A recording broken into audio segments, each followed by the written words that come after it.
Hey guys, welcome back to the channel. Today's video is going to be our final video on our Tesla Model 3 build.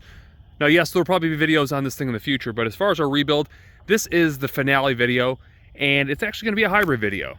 Now what I mean by that is, it's not just going to be footage on top of footage on top of footage.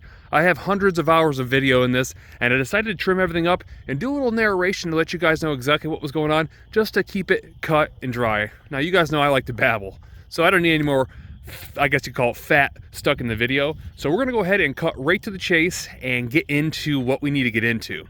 Now where we left off, we started working on the mechanics, and it's funny because out of all the videos that I have, I couldn't seem to find the video that we had based on the AC compressor. So just to let you guys know, the AC compressor was faulty and was not allowing us to update. And the reason that was happening, we thought, was because there was some dirty fender washer shimmed holding it in, and that actually wasn't the case. It ended up being just a fuse inside the penthouse, inside the main battery, that was missing. I'm not sure why the bus fuse was missing, but somebody had taken it out, and that's the reason it wasn't updated. That said, let's move forward, let's get into the video.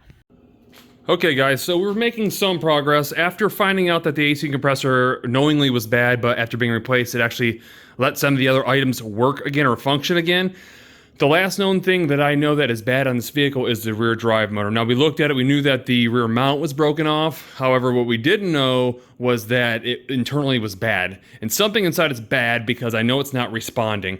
And the amount of impact it took, just like the front compressor took, I know it's probably the same situation where something in the board is junked. So what I'm gonna do is I'm gonna order a new drive unit for the back. However, before I do that, I wanna go ahead and take out the old one, see if I can inspect it other than the broken mount, and see if there's anything wrong with it that's visually easily inspectable, or whatever you want to call it. And then if I can find that, I can maybe even test that to see if it's just the rear inverter, or maybe it is the actual motor has something cracked on, or exactly what that is. So for now, as you'll see, we have a new addition to the shop. Yes, the 4-post is gone. The 4-post was cool, and it was great for storage when the Viper was sitting there and the bikes and all the new projects were coming in, but it was always in the way, and I couldn't do any real service work with it. So now we got a 2-post, and this is actually movable. So this is actually able to be unbolted and pulled out of the way, and it's just got hoses that go back to the unit back here that allows it to be lifted up. This particular unit, if you guys are interested, is a Triumph, gosh, I forget the name of it, but it holds 7,000 pounds. Again, it's movable. So when you look up the website, you'll find the only one that they sell that's movable is this particular model. I want to say maybe NS7, I could be wrong on that. That said, I'll put a link in the description below of who it came from and where it came from, so if you guys want to shop that, you guys can. This is, the biggest comparison to this would be like Max Jacks, and they're really small and kind of sketchy. If you look at the base plate on these things, they're absolutely huge. They're probably about 18 inches by 15 inches, so they're really large. So it's got a good footprint, and it will lift tall. Right now I'm just testing it. I just got everything put in. The concrete's been curing with basically plastic over top of it for like, I don't know, 21 days. So I'm gonna let the car sit a couple feet off the air for a couple days, just to make sure that it's safe before I get underneath it, because, well, obvious. So that said, next thing you know, we'll be underneath this thing, we'll be pulling these things out. Alright guys, so we got it on the lift right now, as you saw, and it's time to actually start getting this thing taken apart. The first thing I did is I took off the back wheels, because obviously those are in the way. The next thing I need to do is I need to take off this rear bumper and the lower valance down here to make sure that all that stuff is out of the way.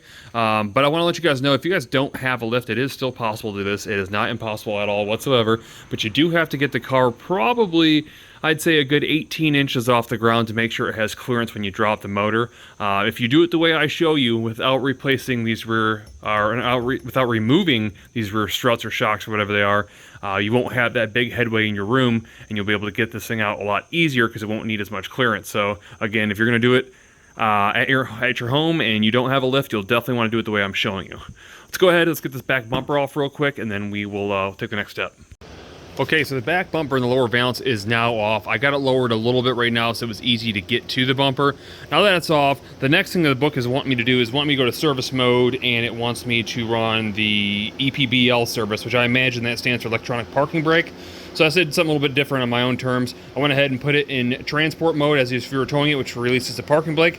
I disconnected the battery, and now I'm gonna go ahead and disconnect the actual rear calipers by pushing the little red clip here back, and then paper was blocking it, and disconnecting them so they can't reapply the brake. That said, I'm not going to read over every step of this. I'm going to go through some of the basics to show you kind of how I'm going to do it. And if there's some key notes, I'll put those in there, obviously. But let's go ahead and start getting some of the stuff done. Alright, so I went ahead and removed the rear calipers, and I got them hung up so they don't get damaged when we're lowering everything and working on everything else as far as removal. There was a ground strap that went from the motor to the frame on the other side removed as well. And now what the book is saying is it wants me to go ahead and put a coil spring compressor on this to lower this down. However, we did notice earlier when I put this very one in and replaced this piece right here that wasn't really necessary. So what I've decided to do, I grabbed a transmission jack and I pulled it all the way up, gave a little bit of compression upward, and I'm gonna go ahead and pull out this bolt right here, slide that out, and then I'm gonna slowly release the jack right here and bring it down. And I should be able to slide that coil right out as well as the other side. If that's a fail, I'll find out when this whole thing nosedives, but I don't think it will. Alright, and so you see it is all out right now. That was actually very, very easy, much easier than a gas engine I knew it would be. I'm kind of excited about that. That's one final easy thing I can do. So now it's kind of time to check everything out and look everything over. I do have a leak from the cooler up here somewhere, I assume the leak. And if I look at it right there, you can kind of see that it's split, and I know that's where the oil was coming from, or I assume so, because it was coming from up here. And it looks, while it's I know it's bent a little bit, it looks like that's really kind of the main culprit there, or so I'd imagine. I can pressure test it just to double check, but I don't think there's a whole lot that needs to be done because that's supposed to be sealed right there. Now, it's probably fixable with a weld or a JB weld. I don't know that I want to do that, though these things are very expensive. I don't know what the price is from Tesla, but I know used ones, which is ridiculous anyways, like 500 bucks, which I am not paying. I'll straighten that out if that's the case, and I will weld that. But if I can get a decent price, I'll just replace it. But what I do want to do right now is I kind of want to get all this motor out of everything and kind of test it before I go and order the new one. Because I know that this is busted, and we talked about that. We know that it hit so hard that it broke that. So odds are this thing has some internal damage, I would imagine. Maybe not on the motor side, but more than likely definitely on the inverter side, which is over here. So I'm going to take this thing apart. I'm not really going to show much of that. There's not really much necessity of getting this thing apart. There's plenty of videos on how to do that and instructions out there. So I'll rip some of this thing apart. I'll get the center structure out of here. We'll start taking it apart because at worst case scenario, we're ordering a new one anyways. I ain't going to hurt any worse than it already is. Let's get forward and move to it. Okay, so at this point, I've actually spoke to an independent shop, and I agreed to bring it up to Cleveland to have them replace some parts on the car and actually do a full diagnosis just to make sure that we're not missing anything because we need to get this thing fixed. Essentially, I've agreed to allow them to replace the rear drive unit, as well as the PCS, which is the main controller that handles the power conversion system inside the battery, allowing it to charge and whatnot. Now, the reason we decided to do this because we felt that would be our best chance to bring it to the Tesla dealership or service center, and they would actually pass us on our supercharging network, and it would allow them to work on the high voltage system and allow us to program the parts that we needed to be programmed. Little did we know at the time, that wasn't going to happen because that little gouge in the battery. And basically at this point, Tesla is actually ducking me and not wanting to respond to us about flashing the MCU and HVC. They wanted to charge me $900 to do the inspection. However, what they failed to do was actually look at the battery, which is the easiest thing to do, and then determine if it was good to move forward and do the isolation test and other parts that they needed to do. So we settled at 250 bucks. It is what it is. I was happy at the time, but still not happy because the car wasn't going. Again, they're kind of blocking me at this point. They won't call me back. They won't tell me anything about flashing the MCU or the HVC. I expected them not to do the HVC because it is a high voltage component. However, the MCU, which is the main computer, is not a high voltage component, and yet this team still won't call me back. Fortunately, at this point, I found a hero on the other side of the planet. Like actually on the other side of the planet, and this person you'll see in the videos coming up was actually able to diagnose the car, figure out exactly what was going on with the car and what the problem is. And just as kind of a spoiler, the actual problem with the car was something a lot more complicated, but at the same time it was simple. So what was going on? We knew that the high voltage controller was not communicating because it had basically a setup that was misconfigured from what the car originally was. That was my own fault for screwing with Tesla Toolbox, and I shouldn't have. But we already knew that. The other part, the most important part that was missing, was that the MCU, the main computer unit that basically runs everything, runs the entire car, it's kind of like the ECU in any ICE car, was missing a lot of data, like the mileage and a lot of other important pieces. And what was happening is that main computer could not program the rear drive unit or any of the other modules because it didn't have the information like the odometer to tell it what was going to be put inside it. And fortunately, the hero that I found was able to figure that out, reprogram the car, get the mileage in the MCU, and all I had to do was replace an HVC to get this car going. Now with that said, let's move forward. Okay, so I decided not to show the footage of the person logging into my computer just for their own safety. I don't want to kind of bust them out. But as you'll see in the pictures here, super excited. You can see that the mileage 3641 is programmed back into the car. Also on this video right here, you can see that everything is kosher. Now that we're good to go, all we need to do is basically program in the HVC. Alright guys, so hopefully we're on the latter half of getting this thing moving. As you guys remember, and you already know, I already paid somebody to go ahead and get the odometer flashed to the MCU. I then went ahead and flashed the rear drive unit with that same information, so that all should be taken care of for the most part. And what we're at now, or where we're at right now, is that we have to change this HVC. See, somewhere when I was screwing around with Toolbox and I shouldn't have been, I backed up a secondary one thinking the first one was bad, and rather than backing up the information out of this one and restoring it, it backed up the other one. I kind of screwed up there. So what I had to do was find another one, which is actually my fourth one, from the exact same setup car. And I'm hoping this is going to work. If not, we should be able to pull some kind of code from it and figure out exactly what it is that's missing. But I'm thinking that if this was a running car when this thing got hit, that's going to be our fix right there. So I'm going to go ahead and throw this in. What you're seeing right now is these are grounds. And for those of you that may be going through this right now, these two bust points right here, these bolt holes, have to be grounded out. Because normally when the shell's over top of this, that is a ground. That is the final grounding point for this. So I'm using temporary wires, because I have the, obviously, penthouse car off, to make sure that this thing is grounded. So I'm going to go ahead and I'm going to throw this thing in. We're going to fire this thing up. And boy, I hope this thing goes in gear. Okay, so it's all hooked up. Our high voltage is clicked in. I'm going to go ahead and connect the 12-volt battery up front, and then we're going to give it a couple minutes to boot up, get everything sorted out, and we'll see what happens. Alright, we are in our warm-up phase, and if you don't hear just now, it did just go click clunk, and that is the contactors, one on both sides, that are clunking like they're supposed to. That is good news, because it was not doing that. Now, you heard it there, it is checking for its power source, which it is hopefully finding right now. I'm going to jump in the passenger seat. I'll jump in the driver's seat, see if we can put this thing in gear. Okay, and so I'm excited. My heart's thumping. It's hard to talk. Obviously, this has been a 6-month project. You guys didn't really know that because you're not... Well, you've been here for the journey, but you didn't really notice how long it's been stretched out. So my heart's kind of thumping because I'm ready for this headache to be basically over. I don't want this thing to actually work like it's supposed to. Where I'm at right now, I just jumped in the driver's seat. It's not going to do anything when I go ahead and hit it or put it in drive. And the reason why is you'll see right there... I'm sorry, not right there, right here, the high voltage power has a sensor mismatch, or not sensor mismatch, but a version mismatch, which just means I need to do a software reinstall. So I'm going to go ahead and go down to service, vehicle info, software reinstall right here. I'm going to touch that. I'm going to go ahead and hit reinstall. We'll let this thing run through real quick, and hopefully we'll get something positive out of this. Okay guys, it's done reinstalling. Let's check our service alerts. What do we got? Those first three are from 3 missing parking sensors in the front, 4, 5, and 6. Not a big deal. We know that the HVAC system isn't nominal. That's one of the main issues that it has. I got to figure out. I don't care about the front switch. Means nothing to me. Let's step on the brake. Ooh, that's good news. It's giving me options for park, reverse, neutral drive. What happens if I put it in it?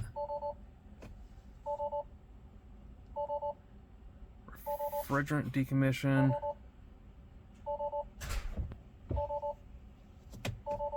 Let me look into it. It says front truck is unlatched and I need to close it, or we can click ignore and continue to drive. That's what I'm talking about. Regenerative braking, temporarily reduced, I don't know what that means. Ooh, it is in drive right now. I'm not even joking. Awesome. Oh. Oh, yes.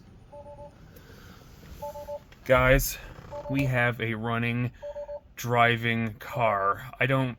Maybe running's not the right word, but it's a driving car right now. This is freaking awesome. I am so excited. I don't even know what to say right now. This is something that should have been so simple and should have been done such a long time ago. And we have finally fixed it. It's time to get this thing on the ground, get everything buttoned up, and go for a run.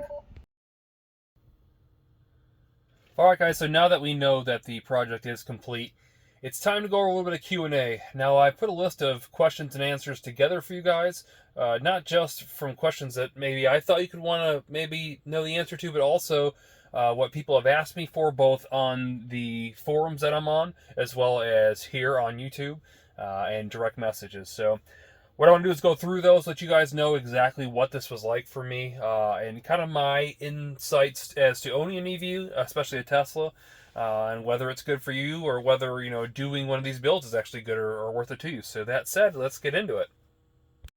All right, so the very first question is build cost and time. And you guys probably heard me talk a little bit going through this, that this was like a 6-month plus process, and that it was. So I bought this car like mid-April, and we didn't finish it till the end of January. So if I put all that together, that's like really more like 8 months. It's a pretty long stretch, and it was not cheap. So to give you a breakdown right at the starting, I'm not going to make you guys wait or guess. The number one thing you're asking is, how much did this cost? Was it worth it? Well, the reality is I have about $31,500 into it, and that's not $3,100. That's $31,500 in this car. Now, last I checked, the Model 3 was somewhere around like $38,000, and then with like your $7,500 tax credit, if you're allotted that in your state or wherever you live, brought you down to less than what the cost of this used one that has been wrecked is. Now, keep in mind it's a 2021 with like 3,000 some odd miles on it, so it had at the time.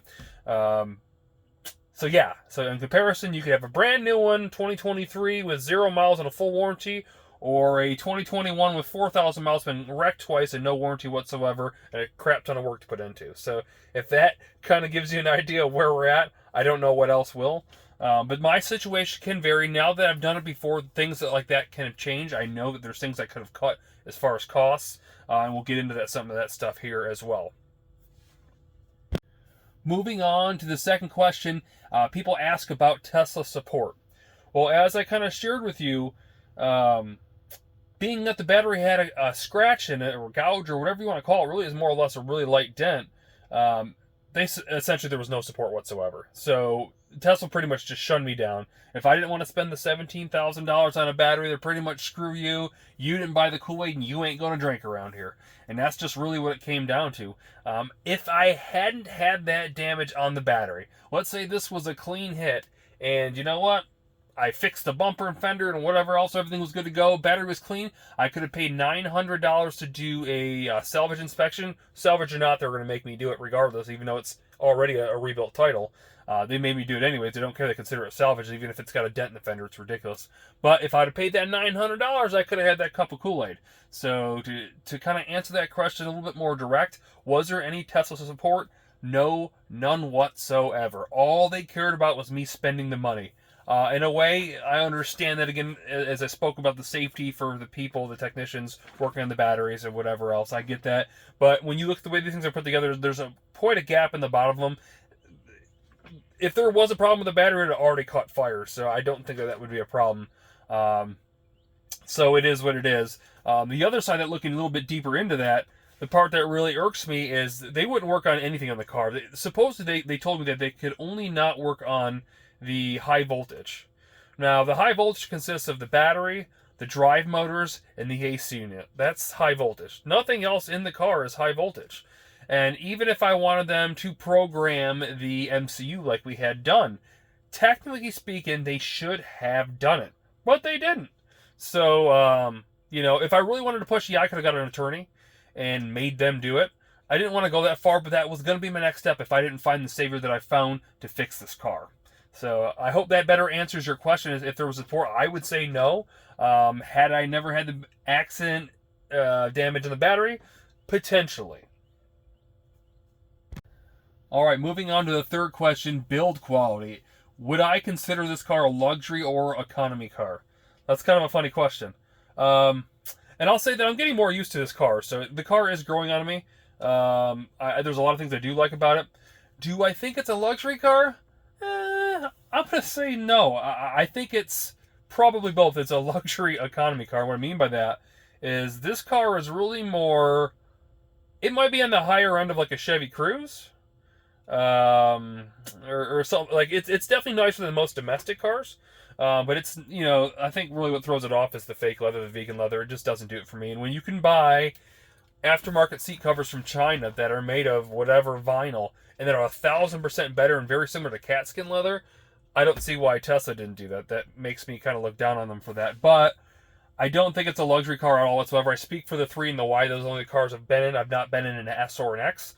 I would like to think that with their price tag, the S and X are a much better car. But again, I've not been in them to ensure that. But like I said, as far as this vehicle itself, I'm going to say that this vehicle is more on the economy side than it is luxury. But it does have really cool features that make it kind of fun and interesting to drive. All right. We had somebody on the forum asking about driving an EV versus an ICE car or internal combustion engine car. Gosh, I'll tell you, and again, I think because this isn't like a huge luxury car, I did a couple things to make it quieter when it rides with some door seals and stuff to try to get rid of the wind noise. First taking off, obviously it's ultra quiet. There's no noise whatsoever. But once you get up to like 45, 50 miles an hour, you start hearing the road noise and stuff. And because it's not as sealed as well, like I would say like a luxury Land Rover, you start getting a little bit louder on the highway than you would on a premium vehicle like that. But down initial cruising, it's quieter. For first takeoff, it's kind of neat. It's different. It's a cool feeling. I think that the instant torque is fun, but it's not quite as fast as the Range Rover Sport that I have, the Supercharged Sport. But I would expect to out of a small car that's, not, it is what it is. I mean, I don't think it's really that much of a comparison, especially that one being all-wheel drive. It really has a good hook. But I've never really launched this car either, to be fair. So it's just kind of giving gas and passing or whatever else. I do think it is a smooth riding car. I think it's nice. I like the features. I don't know that I love everything being stuck into the touchscreen. I do appreciate the fact that I have a stalk to put in gear and whatnot. If that was built into the screen like the newer ones, I think that would drive me nuts. They even sell a little bar that goes underneath the screen now that has physical buttons you can wire in. It's like plug and play. So if you don't want to have to worry about hitting unlock and going through the menus for your doors, you can do that. So I think that's probably something I may order in the future, because the screen, while I know where everything's at, can be kind of frustrating. Technology side of it, I think technology's cool. I think they have enough speakers where the sounds good. It doesn't sound like high end, but it doesn't sound low end. I think the wood dash and the trim feels really nice. The wood trim on the dash feels really nice. It has a really realistic feel to it. I think that's kind of neat. I'm not into the yoke steering wheel. That's why I don't have one. I know you can get them for $100. Just not my thing. I think it's unsafe. But I do think it's cool. In addition to, obviously, the main difference, gas versus electric. It's nice because you just pull it at home and you just plug in your car. I haven't stopped at a Sheetz or a gas station. Gosh, and it's been 4 weeks now, and it's been kind of nice. Even with the Range Rover being my primary vehicle, always was when I want to tow things or do whatever. I've not really ridden it much. It's been full for 2 weeks now. But going back to the gas versus electric, yeah, it's nice being able to just plug your car in and not really having to mess with any of that. And it is. I think it's about a third of the cost of gasoline in my vehicle. Now, I'm comparing that to premium fuel and also on an SUV. So it's a smaller car. It should be more fuel efficient than a larger SUV. So whatever that's worth, I don't know. When you look inside the app on Tesla, they try to compare like the average, national average for gas, and they don't say what the actual mileage is, so I don't really know how to compare that. But it is fairly inexpensive, and it says that comparing the two, I only use about a third of the cost, so take it for what that's worth, I guess. And moving forward, next question.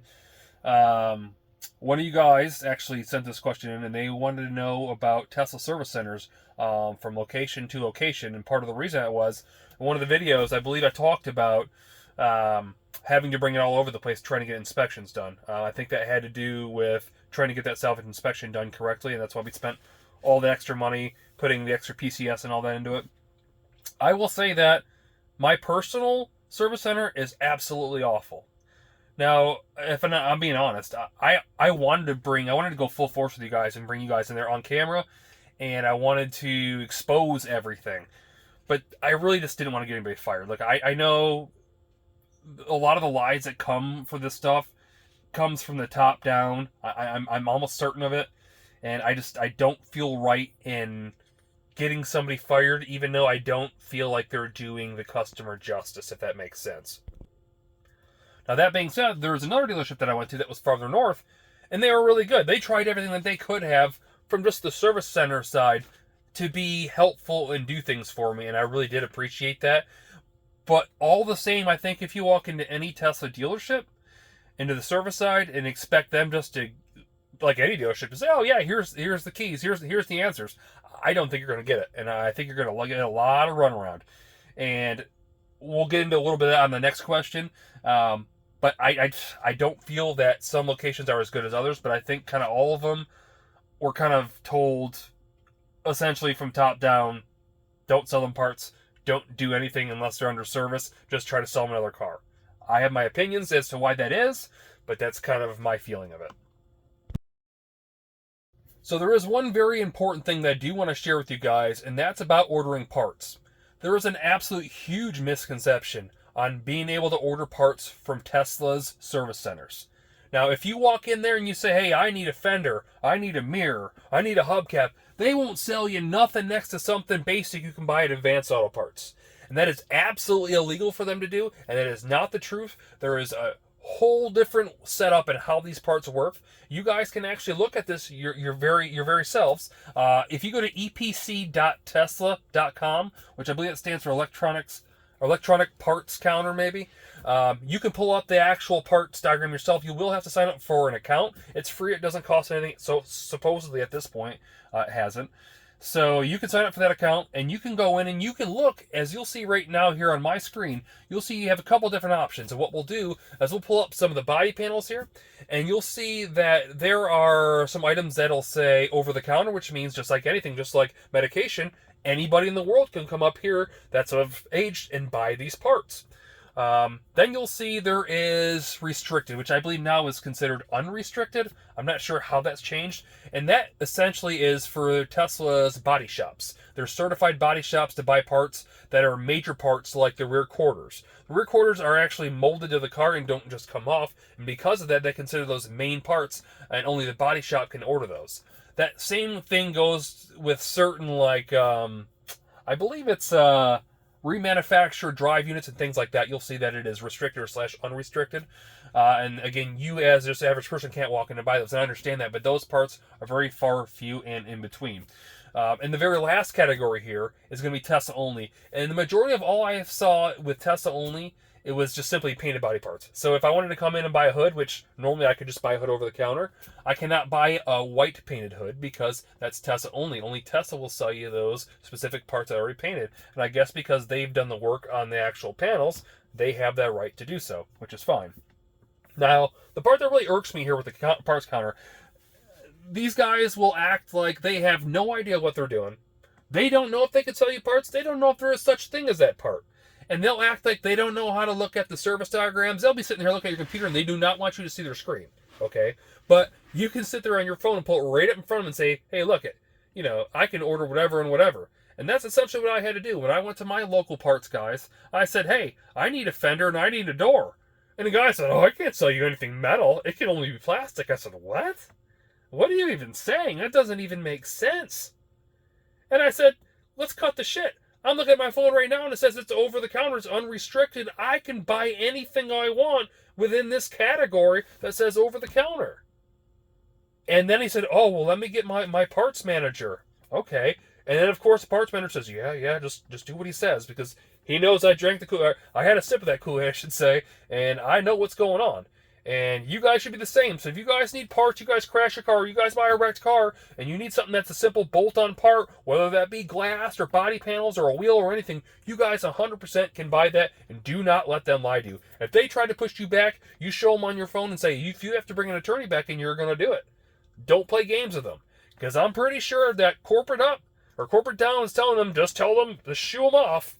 Don't walk away. Don't let them do that to you. So I wanted to bring that up because I saw a video not long ago. Well, it was a couple months ago. I think it was called Questionable Garage. It was one of Freddie Tavares's spin-off channels. And the guy's title said something like, I got the world's fastest sedan for free. Oh, naturally I had to click on it. And I clicked on it. What had happened was one of the viewers of his channel saw, or happened to watch a show and said, hey, listen, I got a Tesla Plaid and I'm going to give it to you for free. Or maybe it was a P100D. It was one of the two. He said, I'm going to give it to you for free.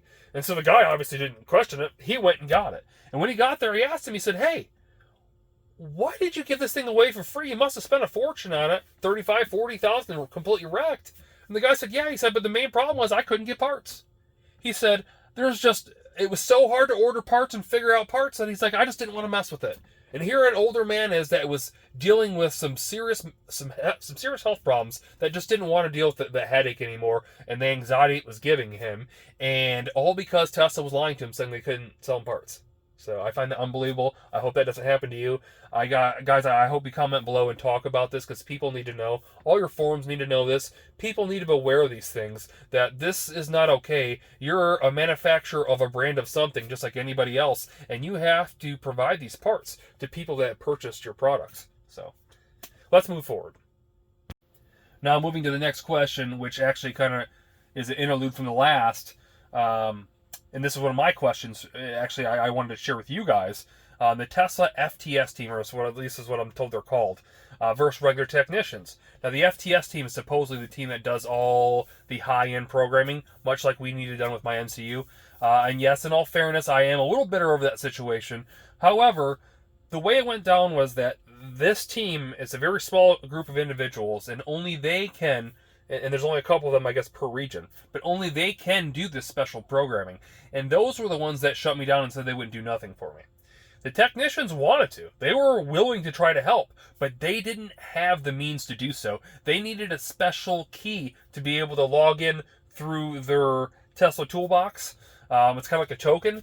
And without that, and not having the knowledge on what to type in as far as programming, they just didn't know how to do it. And you know, I didn't want to put them in a situation where they would get in trouble.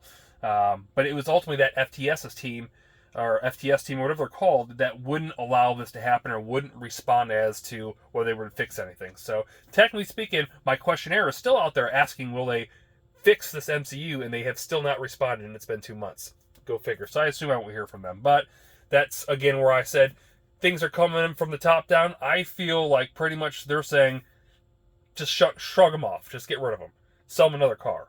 You know, we don't care about the service. And I think part of that is because, honestly, I think Tesla wants market share. They want to get the majority of the market share. They don't care about service now. They could always get service down the road when they have more vehicles out. And I think that's really what they're going for. They just want the sale. They want the upfront money, not the backside. And that's actually 100% opposite of most dealerships. If you went to a Chevy dealership, yeah, you might think, oh, they sold a car. Maybe they made, and might know, but their market might only be $1,500. It's not much in the car. Let's say in a, Chevy Blazer, but they might make $10,000 over the life of that vehicle in service. So the money's really on that back end. A lot of people don't know that, and I feel like that's kind of opposite for Tesla right now. Again, that's just my personal thoughts. So take that for what it's worth.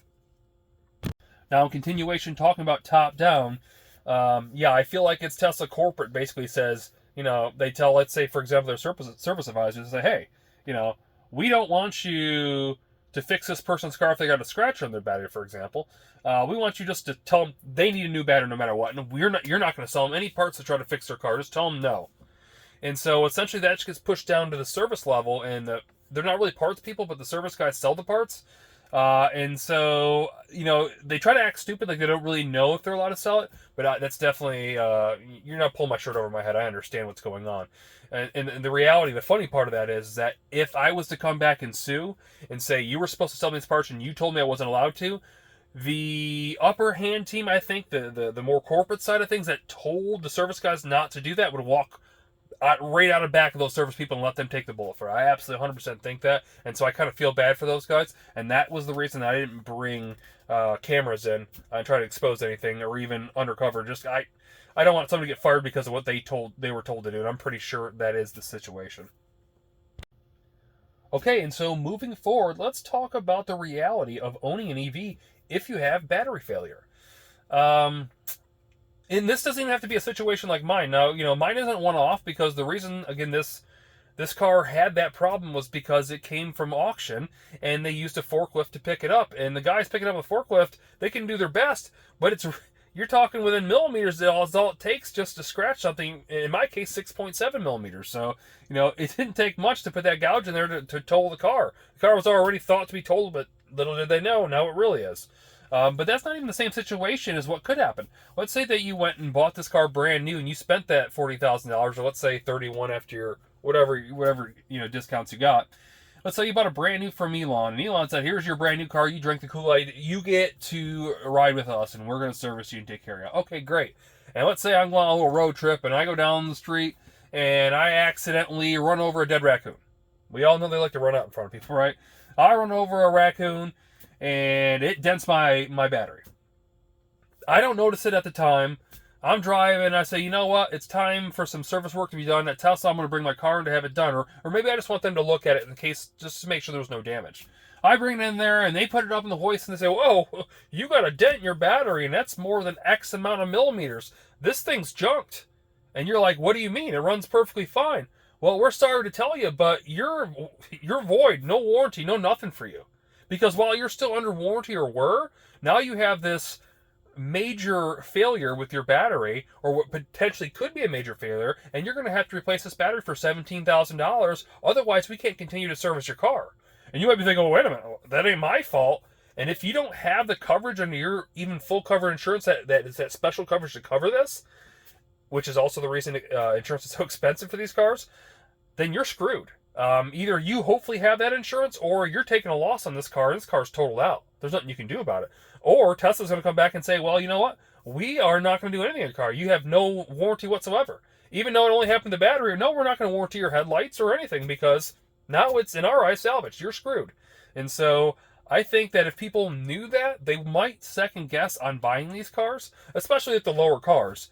There should be some sort of shield underneath it that stops the batteries from being damaged, and there's just not, unfortunately. And, you know, I've seen people on, like, Rich Rebuild's channel, that you guys probably know, whatever it's called on YouTube here, and not to talk down to him, of course, but he's had same scenarios. I know a guy came in and he hit something or had a coolant line problem or something like that, and they basically just said, screw you, you're going to buy a new battery. He's like, what?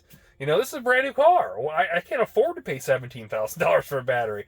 Well, it's too bad. And they don't care. They don't care at all. And so that's what makes me, as much as I like the car, I think it's a cool concept, I'm really hesitant about potentially going out and buying like the new Cybertruck, because what if something like that happens and you're just out $50, $60, $70, $90, $100,000? I think that's absolutely wild. And it's something to kind of keep in mind if you guys are looking to not only build one of these cars, but potentially buy one brand new. Now, moving on to the next thing, this is one of the things that I wanted to bring up to you. It's a little jaw-dropping, and a lot of people know about this if you already own an EV. But here in the Midwest, when you buy an EV, the government obviously pushes you to do it. The state pushes you to do it. They want you to buy an EV. They want you to follow them and do what they want you to do. And this is the way of the future. I won't really comment on that. But I'll say that I thought it was kind of a kick in the nuts that when you go to register your car, there's an additional $200 tax on registration to have an electric vehicle.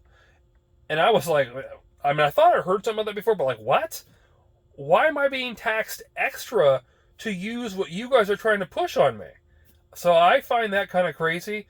Your state may vary, so take that for what it's worth. But here in the Midwest, they waxed us for an additional $200, and I found that kind of be jaw-dropping, but also something worth noting when you're thinking about buying an EV and you're comparing it to an ICE car. You know, you got to think about, yeah, you might be saving a little bit on battery and a little bit on brakes, but your tires go a lot faster, your insurance is more money, and now you're paying more on registration. So you got to kind of think about some of these things when you're purchasing a vehicle. All right, so moving forward on to the number one question that I've been asked across the board on every forum and every platform, and everywhere I went when I talked to people about doing this project, they all wanted to know this specific question. That is, looking back at what I know now, what would I change? I want to say it's a complicated answer, but I really don't think it is. So here's the deal. You know, yeah, I had $31,000 into this car. If I could have gotten to this car for under $20,000, I think it would be really a killer deal, because it is really nice. Overall drive quality and what it is, I really think for that price point, it would have been well worth it, even without a warranty and having a rebuilt title. Because again, for me, the work wasn't necessarily hard. Other than not knowing what to do as far as programming, it wasn't that bad. So, like, if I could shave off like $10,000, $11,000 off that price, I think that, you know, that could be a really, really good potential. And I think there's ways it's possible to do so. If I was able to save my rear drivetrain, which actually I did, and I'm planning on saving for another project, I did re-weld the back. I did show you, I re-welded the back mount that went to that engine. And it is going to be usable, so I could have done that from the get-go, and I knew I could have, but I chose not to do that along with the PCS because I thought we were going to pass that test that we talked about earlier. So if I could shave, I mean, and that would have been like $6,500, $7,000 right there shaved off immediately. So I think there's ways that I could have saved that. Knowing now what I know, and I feel like I went into this pretty confident, understanding the basics of it and knew quite a bit. I just wasn't sure as to why everything wasn't working out. And now that I know all that, I feel like I could build one of these a lot faster, especially with the connections that I have. It might be worth it. So that said, the only thing I would probably change would probably be getting this thing running first. And that kind of goes across the board. I screwed up there because I was trying to wait for parts and stuff like that. If I'd have known what to order and just ordered everything right at the starting, and knew what I needed to do, and I would have just got it running first, and then I would have known, was it worth putting all the extra money into the inside and outside of it. And it would have been an easy thing to say, you know what, this thing's going back to auction. I can't fix it. So looking back at it, if I could have changed one thing, it would have been getting it running first and knowing that it was going to be worth it or not worth it, because I would have probably not spent $31,000 like I did. But segueing that into it, would I do it again? That was the other half of the question. And I kind of just answered that in a way. Yeah, if I could get it done for $20,000, yeah, I'd do it again. But now that these prices are starting to drop, and you'll see that the Hertz rental car company that had a big fleet of these things is now kind of whoring them off. That's debatable. So I want you guys to think about that, because now you're going to start seeing these 3s and these Ys pop up all over the place that have been manhandled by all these people that have driven them. But the price is going to be pushed down just because of supply and demand. And there's a lot of them. So keep that in mind. But yeah, would I do it again for $20,000? Absolutely, I do. One just to have a secondary or whatever. If I was going to do it again and didn't already have this one, yeah, absolutely, I'd do it for $20,000. And absolutely, I would do it getting it running first. But if I had to reverse that again, absolutely not. I would not do it in the order I did it, and I would not spend $31,000 doing it. Okay, and that is a wrap on our Tesla Model 3 build series. I appreciate you guys coming along and experiencing this whole situation with me and helping me through everything. Now, if you guys are having problems, whether that be the same, different, or other, definitely comment below what you guys got going on, because I'm hoping that the community comes together and helps each other when we have situations where the service center isn't helping out like they're supposed to. Now, yes, I did have a hero to help me fix this in the end, but don't feel bad, because that same hero just might be looking at those same comments and helping out some of you that are commenting below. Now, if you guys like this content, definitely throw that thumbs up, and if you haven't already, click that subscribe button, because we got more content coming, not just on the Tesla Model 3, but there's several builds to come this upcoming season. I'll see you guys in the next one.